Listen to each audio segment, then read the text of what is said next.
común. Y el otro ejemplo, futuros gestionados, esto es un poco lo contrario, porque esto era un clásico en los 70, en los 80, y de nuevo ha vuelto a pasar lo mismo. Si os fijáis, podéis ver aquí también el índice de esta estrategia del 99 al 2010, espectacular. De 2010 hasta prácticamente anteayer, plano sin hacer nada. O sea, una década o más, una década larga, sin ir a ningún sitio. Entonces, muy difícil realmente, de nuevo, de mantenerte invertido. Un perfil de retorno parecido a long volatility, pero diferente a la vez, o sea, descorrelación entre ambos. Y esto lo que hace es estrategias de seguimiento de tendencias, como las que hablábamos antes, como la gestión basada en precios, pero que se puede poner a largo y a corto, a diferencia de lo que hemos visto antes, que era solo a largo, y que no invierte en renta variable, bonos, tal. Invierte en todo lo que se puede invertir, en cualquier mercado líquido. Y además, con una particularidad, que no le dan ninguna importancia, o sea, es decir, no sesgan las carteras hacia renta variable. O sea, le dan la misma importancia al S&P 500 que a los futuros sobre el precio del azúcar.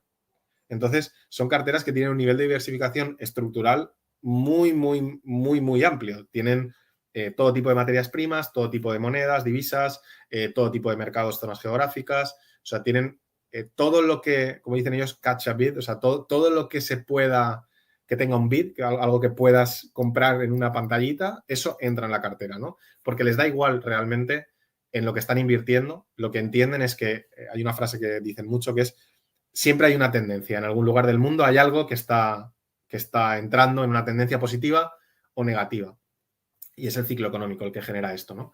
¿Qué ha ocurrido también, creo, con esta estrategia? Que esta estrategia, insisto, se ve favorecida cuando la volatilidad es más alta. Entonces, que hemos tenido también por los bancos centrales una especie de supresión de la volatilidad, ¿no? Hemos tenido una década de control realmente, de intervención en los mercados. Entonces, hemos estado en una década que ha sido muy, muy mala para esto, pero posiblemente entremos en una década en la que volvamos a tener situaciones más parecidas a lo que teníamos en los 70, 80, 90, 2000, donde estas estrategias realmente fueron muy, muy, muy, muy rentables. Y de nuevo, ese concepto de que si añadimos a una cartera 60-40 o al S&P 500 o a cualquier cartera diversificada realmente un poquito de futuros gestionados, obtenemos una mejora de rentabilidad dependiendo del tipo de cartera, pero bueno, desde luego un mejor perfil retorno-riesgo y una reducción también de las caídas de pérdidas máximas. Sí que es verdad que a diferencia de long volatility, digamos que por diseño siempre lo va a hacer bien en las caídas porque esa es la naturaleza de cómo está compuesta la estrategia. Y esto típicamente se comporta bien en las caídas, pero no necesariamente, no hay que pensar en esto como una cobertura per se, ¿no? Me recuerda un poco al oro, ¿no? Es un activo que a veces por sí mismo podrías decir, oye, ¿por qué tenemos esto en la cartera? ¿No? Pero de repente cuando se lo pones a un poquito de oro en una cartera diversificada, resulta que mágicamente te mejora todos los ratios, ¿no? Pues estas dos piezas me recuerdan un poco a lo mismo. Preguntaban cómo se implementa, ¿no? De nuevo, esto, imposible que lo implemente alguien a nivel retail realmente, ¿no? O no lo recomiendo porque no tendrías la capacidad de hacerlo bien, la fiscalidad no te favorece, los costes te van a matar. Pero sí que puedes buscar fondos de inversión y de estos sí que hay algunos más, algunos accesibles. Aquí, sobre todo aquí, están empezando a aparecer versiones en formato ETF, en algunos bancos, incluso españoles, hay ya algunas gestoras internacionales implementando alguna estrategia así. Por temas de normativa no puedo decir nombres de vehículos ni de fondos, así que lo siento porque no me permiten hablar de vehículos en concreto, pero si investigáis un poco vais a encontrar. Y como decía, aquí ya empiezan a aparecer algunos, incluso con comisiones de 0,7, 0,8, que me parecen muy, muy razonable para lo que te pueden aportar una cartera. Insisto, esto hasta hace 10 días era 2,20 y ahora ya está en fijo 0,87, ¿no? 0,85, 0,8. Bueno, creo que es algo a tener en cuenta. Y si la pregunta iba más por implementación de cómo se hace, pues insisto, es con futuros.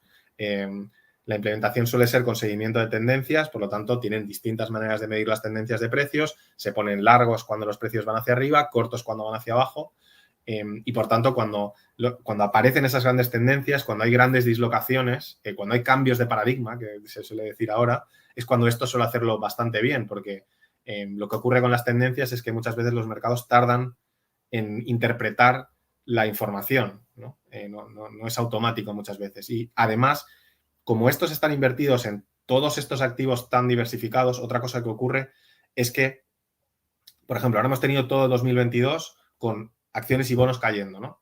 Puede que podríamos tener 2 o 3 años más así, hasta que fondos de pensiones, carteras gestionadas, grandes institucionales empiecen a decir, ostras, igual tenemos que invertir en algo más que acciones y bonos, ¿no?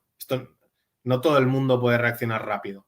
Hay veces que a veces insisto, hay barreras legales, hay barreras de tiempo, hay comités, hay historias que hacen que esos grandes players, estoy pensando, por ejemplo, en los fondos, ¿no? Los planes de pensiones americanos, el plan de pensiones de policías de no sé dónde, que tiene tropocientos millones y que tiene ahí un mandato de que invierte 60-40 acciones bonos, me lo estoy inventando, pero para que se entienda el ejemplo, y de repente entramos en una década de inflación, igual tardan 3 o 4 años en decir, ostras, igual hay que poner algo aquí que nos proteja de la inflación, ¿no?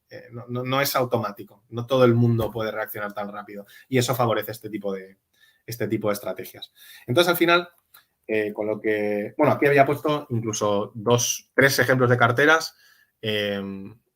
Como vamos un poco justos de tiempo, lo voy a comentar muy por encima y si queréis, cuando tengáis las diapositivas, paráis la imagen y lo analizáis un poco más en concreto, ¿vale? Pero la de la izquierda son acciones y bonos. Vais a ver que tiene una volatilidad de un 8% más o menos a 5 años, rentabilidad de un 4 y pico por ciento, ¿no? La de la derecha es una cartera donde acciones, bonos, oro, futuros gestionados y long volatility, con 5 fondos que no puedo nombrar, pero que son bastante representativos de la categoría, se juntan y les doy un peso 1 partido n, ¿eh? O sea, esto es 20, 20, 20, 20, 20. Cero sofisticado. Volatilidad 4%, rentabilidad 7%. En 5 años, un ratio Sharpe del 1,7. Ahora bien, ¿esto quiere decir que siempre va a ser así? No. Esto quiere decir que estás viendo una cartera diseñada para funcionar bien cuando hay momentos de estrés y en los últimos 5 años ha habido bastante estrés. Si coges los 5 años anteriores, las rentabilidades estarían más cerca de ese 4%. A muy largo plazo, con una volatilidad de un 4%, haciéndolo fenomenal, pues tendrías también una rentabilidad de un 4%, ¿no? Esto sería una cartera más tipo all-weather, una cartera, no all-weather de Dalio, pero me refiero a una cartera todoterreno. Está inspirado un poco, hay una cartera que se llama la cartera Dragón, más o menos es este concepto, ¿no? Una cartera preparada para pase lo que pase y un candidato a hacer una cartera así y aplicar algo de apalancamiento. En el medio he hecho lo mismo, pero aquí he sesgado el 50% de la cartera son acciones y bonos, procíclico, y el otro 50% son todos estos activos defensivos. Y te da algo más de volatilidad, también un ratio Sharpe muy alto, o sea, 7% de volatilidad, 8% de rentabilidad en los últimos 5 años. Esto es una locura, pero claro, es una cartera diseñada para momentos violentos, momentos de tensión, y hemos tenido 5 años de tensión. Entonces, es normal que aquí lo haga mucho mejor. Luego puede venir un momento más plácido y tiene un 5% de rentabilidad. A largo plazo, si funciona muy bien, la idea es que consigas un retorno riesgo parecido a la volatilidad que asumes, ¿no? Para que veáis un poco esto puesto en la práctica y sobre todo para que veáis cómo en ese gráfico matriz de correlación, como la correlación no solo es baja con la renta variable, es que cada una de las piezas tiene una correlación baja entre sí y eso es lo difícil, ¿no? Encontrar algo que tenga una correlación baja y que tenga sentido, ¿no? Que tú has entendido la naturaleza de la estrategia y luego al combinarla ves que estadísticamente se cumple, no porque mágicamente estadísticamente se cumple y luego no aporte nada, ¿no?